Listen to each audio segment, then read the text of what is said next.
భారత అంతరిక్ష పరిశోధన సంస్థ ప్రతిష్టాత్మకంగా చేపట్టనున్న మానవ సహిత అంతరిక్ష యాత్ర గగన్యాన్ ద్వారా రోదసీలోకి వెళ్లే వ్యోమగాములను ప్రధాని నరేంద్ర మోదీ దేశానికి పరిచయం చేశారు. గగన్యాన్ కోసం భారత వైమానిక దళానికి చెందిన నలుగురిని 2019లోని ఎంపిక చేశారు. వీరిలో గ్రూప్ కెప్టెన్లో ప్రశాంత్ నాయర్, అంగద్ ప్రతాప్, అజిత్ కృష్ణన్, శుభాంశు శుక్లా ఉన్నారు. వీరిని ప్రత్యేకంగా అభినందించిన ప్రధాని భారతదేశం నుంచి రోదసీలోకి వెళ్లనున్న వ్యోమగాములు వీరేనని పరిచయం చేశారు. కేరళలోని తిరువనంతపురంలో పర్యటించిన ప్రధాని తుంబాలోని విక్రమ్ సారాభాయ్ అంతరిక్ష కేంద్రానికి వెళ్లి రోదసీలోకి వెళ్లనున్న వ్యోమగాములను అభినందించారు.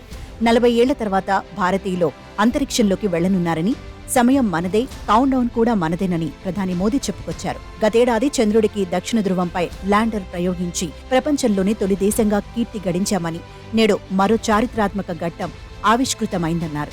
ఈ నలుగురు కేవలం వ్యక్తులు కారని, 140 కోట్ల మంది ప్రజల ఆకాంక్షలను అంతరిక్షంలోకి తీసుకువెళ్లే శక్తులని మోదీ ప్రశంసించారు. 21వ శతాబ్దంలో ఈ నలుగురి పేర్లు చిరస్థాయిగా నిలిచిపోతాయన్నారు. 4 ఏళ్లుగా వీరు కఠిన శిక్షణ పొందారని, దీనిలో యోగా కీలక పాత్ర పోషించిందని వివరించారు. రోదసీలోకి వెళ్లేందుకు ఈ నలుగురు వీరులు గత 4 సంవత్సరాలుగా కఠోర శిక్షణ తీసుకున్నారు. వీరిలో కేరళలో 1976లో జన్మించిన ప్రశాంత్ నాయర్ ఉన్నారు. నేషనల్ డిఫెన్స్ అకాడమీ విద్యార్థి, ఖడ్గ సత్కార గ్రహీత. 1998లో ఐఏఎఫ్ యుద్ధ విమానాల విభాగంలో నియామకం పొందారు. 3000 గంటల అనుభవం ఉంది. Su-30, MKI, MiG-21, MiG-29, Hawk, Dornier, IN-32లను నడిపిన అనుభవం ఉంది. మరొకరు అజిత్ కృష్ణన్. ఈయన చెన్నైలో 1982లో జన్మించారు.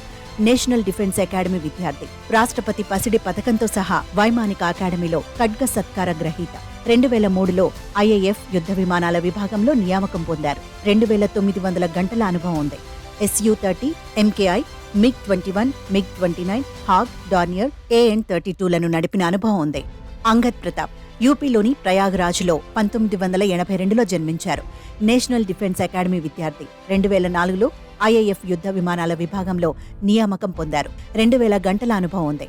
Su-30, MKI, MiG-21, MiG-29, Hawk, Dornier, Jaguar, AN-32లను నడిపిన అనుభవం ఉంది. శుభాంశు శుక్లా ఉత్తరప్రదేశ్లోని లక్నోలో 1985లో జన్మించారు.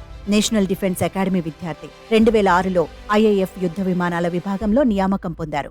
2000 గంటల అనుభవం ఉంది. Su-30, MKI, MiG-21, MiG-29, Hawk, Dornier, Jaguar, AN-32లను నడిపిన అనుభవం ఉంది. మరోవైపు 3 రోజుల పాటు సాగే గగన్యాన్లో వ్యోమగాములను 400 కిలోమీటర్ల కక్షలోకి ప్రవేశపెడతారు.